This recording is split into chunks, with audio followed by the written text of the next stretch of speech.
Hi Mariah, my Hi. name's Haley. Hi, nice to meet you. Nice to meet you. I'm very excited you're here today. I do just want to let you know that we are going to be recording this session, if that is okay with you. No, it's fine. Perfect. It is just for the students in my class, just to give them a little bit of education, a little bit of information, but it will be disposed of right after the class, so I don't want you to have any worries about confidentiality. So does that sound okay with you? No, that sounds good. Awesome. That's great. So what brings you in today? I'm just having a little bit of a hard time. So I'm a mom. My daughter is 19. My middle son is 17. My younger son is 15. And I'm a student. So I'm having a hard time kind of like juggling all my roles that I have going on right now. My daughter has autism, so she's high functioning, and she is on the verge of driving, but we're not quite there yet. So she's purchased a car, she has a license, we're doing that, but she's working and I'm still picking her up. So last night, I was running around at 11:30 picking her and my son up, having to go home, kind of decompress for just a second, and try to get some sleep before turning around and coming to class. I'm having a hard time with that whole thing. So just trying to navigate these different roles that I have going on. It's all kind of new for everybody. I've been a stay-at-home mom forever. And so it's a bit of an adjustment all the way around, but part of me is just trying to push her to do the driving. Part of me is understanding that she's not quite there yet. So I think it's just a matter of processing them and trying not to get frustrated with everything. And being overwhelmed with everything. So yes, I can imagine that would be hard. Yeah, that does sound like a lot going on, but it sounds like you kind of know that you need to manage it. Yeah. So you kind of maybe know a few ways to do that. What are some ways that you are managing that?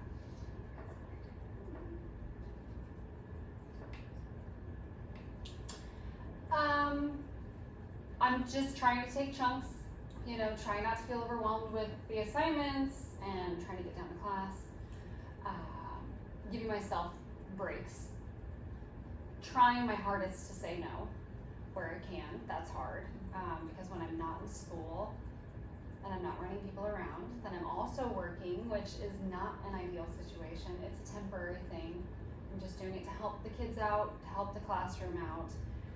So I do feel a sense of like obligation to the kids when I'm not bouncing around. It's like I try not to fill my space with homework and studying and all those things because they still want to go shopping and do normal activities. So it's just a matter of like trying to take it day by day and not feeling overwhelmed. It's ironic that in class we are learning how to do some self-care, and that is a hard thing for me.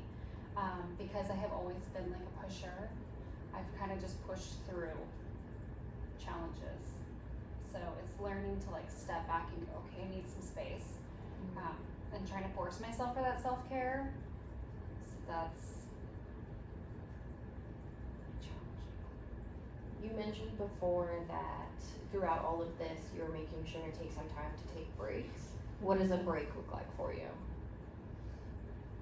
Is it a break from school, your schoolwork? Is it actual time out of the house so that you can focus on other things? I think because the kids are older, I have the opportunity to kind of just like do my own thing. Like they're playing video games and doing their own thing. So this week with homework, I kind of just let it go. I just pushed it to the side. I had a final on Monday. I got that out of the way, and then it was like, I'm not going to think about it. I'm not going to focus on it. I'm not going to open any books. I'm not going to open the computer. I really did need to like decompress for the few days. So it's just kind of recognizing like I'm feeling overwhelmed, and it's for the betterment of my household if I can do that, and for myself. I can come back stronger if I give myself that space. But with deadlines and expectations with class, different teachers, just kind of prepping myself for what's to come. Practicum internship wise, it's quite a bit to think about, try not to. I know that you don't eat a whale like all at one time. It's like bit by bit. So trying to remind myself like this will pass. But really, if she drove, it'd be so much easier. I wouldn't be so tired at night. I can understand that. That does sound like it does sound like a lot, not only with the kids, but school and work on top of that as well. That does sound like it could take a toll on you. Yeah. It sounds like you are finding ways to kind of manage that, so that's great. Yeah.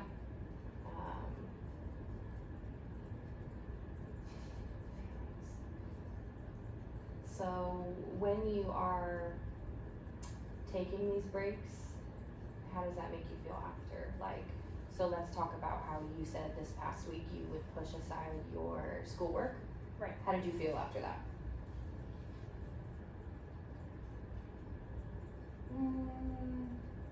I was kind of indifferent. Because that's where I have to be.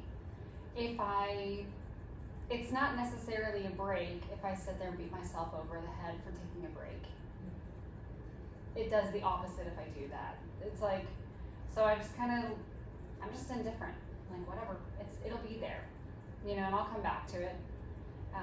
Then I have to kind of play catch up a little bit because now I've kind of shortened my timeline for some of the assignments and whatnot.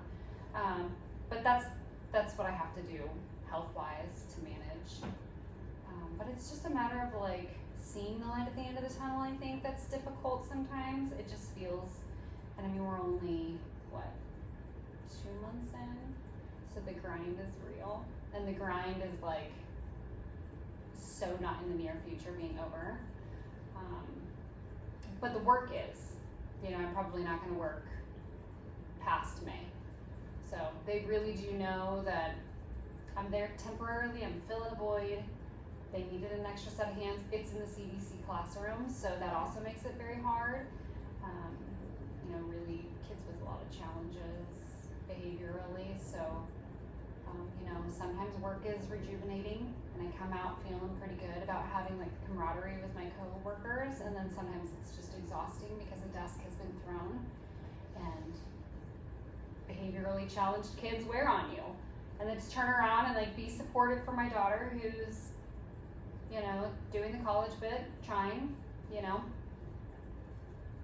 and my sons, and then, trying to be a mom and wife. It's hard. Right. Student, yeah. I can imagine. It makes it rough. There's a lot that goes into all of that. Not only are you a mom, but you've got all these other things going on. I think it's great that you can acknowledge that when you do feel like you're a little overwhelmed, and you take that, you take control of that and find ways to better that, and give yourself that time, even if it means, you might have a little bit more next week, or but that it's important to you and it's important to your family because you can be better for them. And I think that's really important. So going back to your work, you said you're going to be done in May. How do you feel about that? I'm excited. It was never really on my horizon anyway. So I'm excited that will be off my plate. The irony there is that I actually kind of enjoy it, but it's just not like my forever home. I think I'll miss the coworkers. There's probably not a day that goes by that we're not like cry laughing. So that makes it totally worth it. But long term, I don't foresee myself dealing with kids that are throwing desks when I'm 60. I don't want to deal with that. So it was literally like a means to an end. I'm just there to support. I know it's hard for them to find people to come into a classroom like that. So I'm excited for that chapter to close, but there's a part of me that kind of likes the camaraderie of the coworkers. So that would be a little hard, I think. That's understandable. I can imagine. It sounds like it's almost a little bittersweet.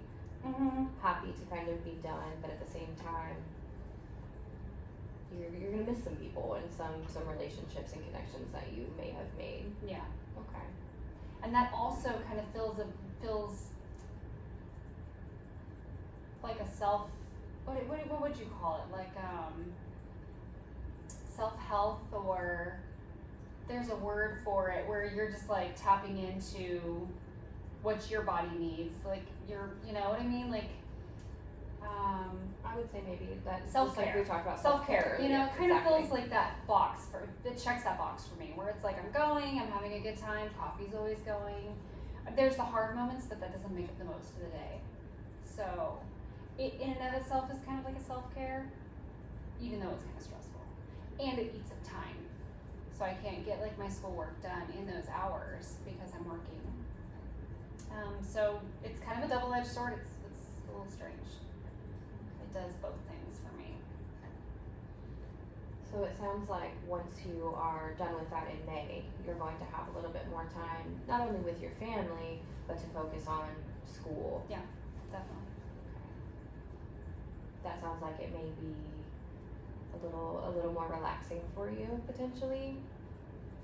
I think it will make it to where I can get the work done in a normal time frame versus trying to stuff things on a lunch break or before school or after school.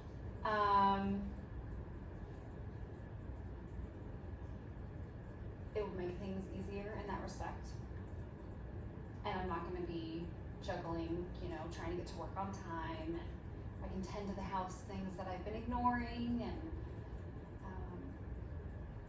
do those things. But one chapter closed, another one open, I guess.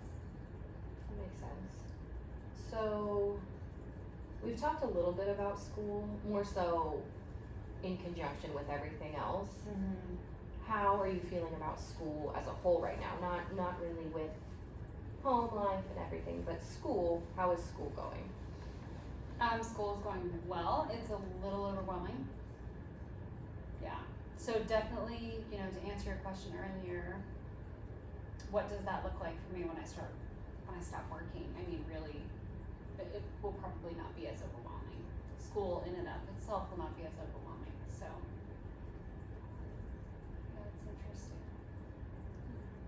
That sounds like it'll be good for you, and you'll be able to give a little bit more time maybe to your family as well. Do you feel like, correct me if I'm wrong, but do you feel like schooling and work has taken a little time away from your family, your kids, or because they're older, they're taking their space as well?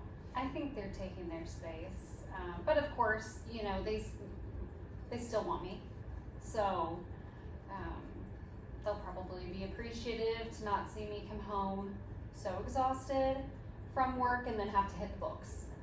I'll be able to give a little bit more time to them, and maybe in essence give her a little bit more time to learn to drive because she won't be working around my schedule to get her to that next step. So it'll probably be a good thing. As a whole, kind of eliminating one thing off my plate. So in terms of your daughter driving, it sounds like it's a little bit of an exciting thing, Very exciting. but at the same time maybe a little bit nerve-wracking, a little bit stressful. Correct me if I'm wrong. Nerve-wracking but excited. Yeah. I'm not really sure yet. I'm not sure how I feel about that yet. I can understand that. Yeah. Well, in essence, it sounds like you do have quite a few things going on, but you are taking time for self-care. Mm-hmm. You're still focusing on yourself, and you're still focusing on your family as well, and what's important. So I think you are on the right track. Yeah, I think so too. Thanks, Haley. It's good meeting you. Can you imagine?